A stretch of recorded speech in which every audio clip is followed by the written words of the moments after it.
Habib Rizik gurune NU. Loh, ini menipu loh ini. Ini sangat-sangat menipu. Bagaimana jika Habib Syekh wafat, Habib Lutfi wafat, ulama-ulama pribumi wafat, anak keturunan kita akan mengatakan bahwa Habib Rizik gurunya NU. Kapan wong NU belajar pondok di tempat Habib Rizik? Kalau pengen tahu caranya atau berteman dengan tokoh-tokoh Habib itu, coba temani selama 40 hari. Nanti akan tahu. Temani selama 40 hari. Coba itu di apa itu di Semarang itu ada Habib Umar itu. Coba sekali-kali temani 40 hari.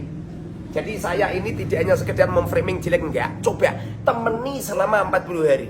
Assalamualaikum warahmatullahi wabarakatuh. Saudara sekalian, pada kesempatan kali ini kita akan menyaksikan video dari Kiai Haji Muharrar ya saudara sekalian, bagaimana beliau akan menerangkan kedok sebenarnya daripada para tokoh, para habib ya.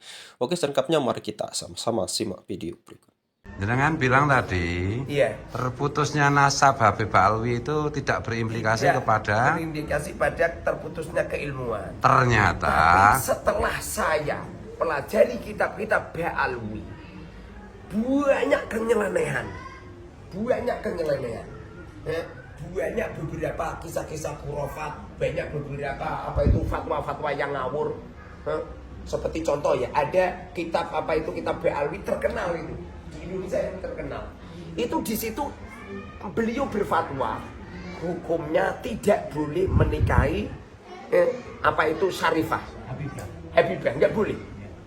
Nah ini apa itu, sehingga saya itu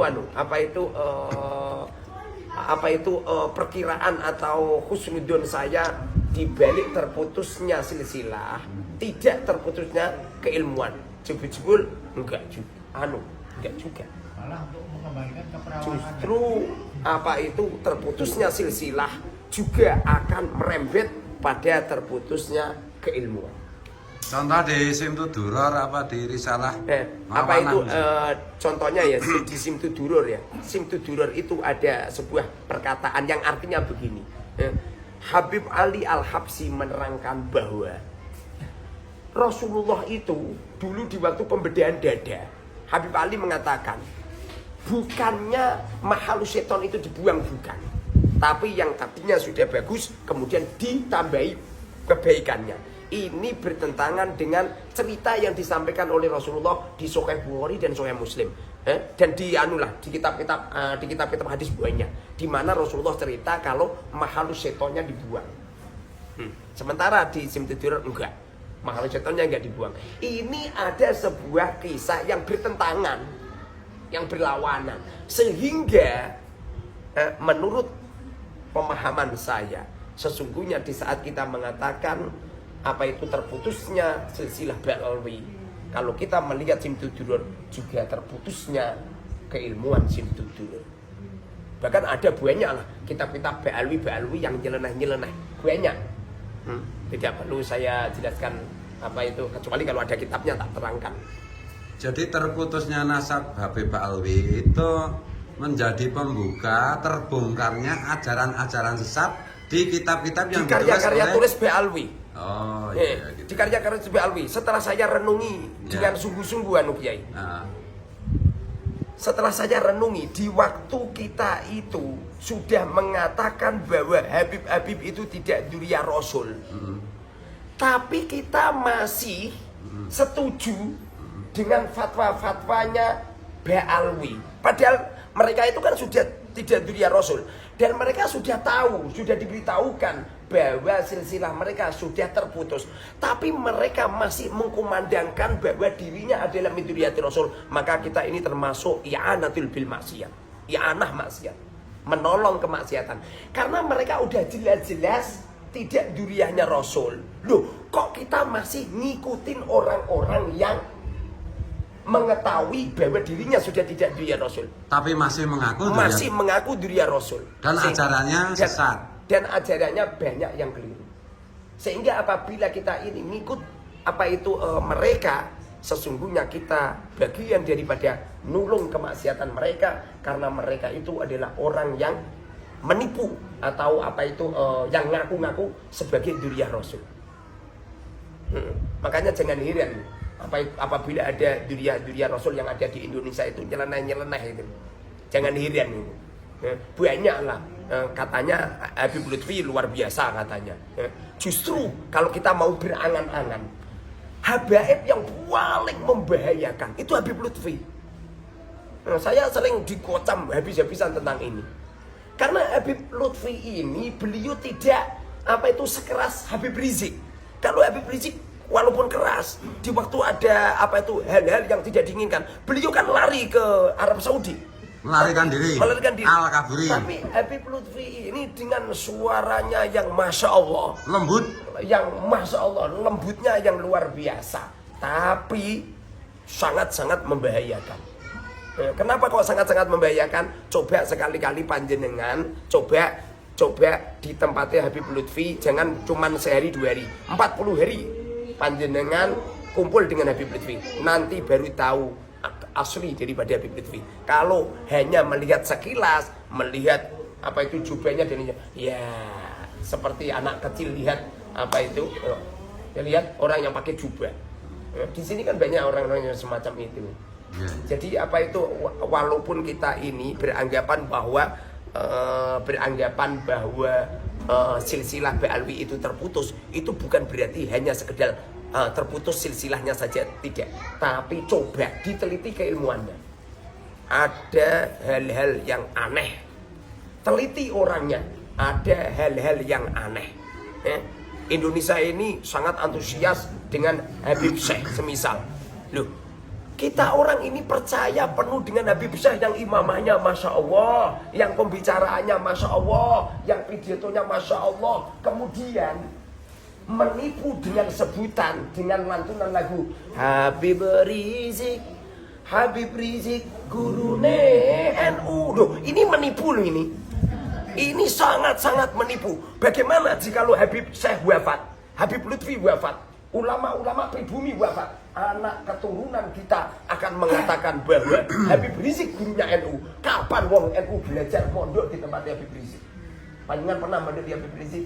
Nggak pernah. Seakan-akan orang NU ini berguru dengan Habib Rizik.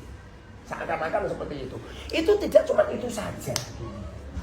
Banyak penipu, tipuan-tipuan. Banyak itu.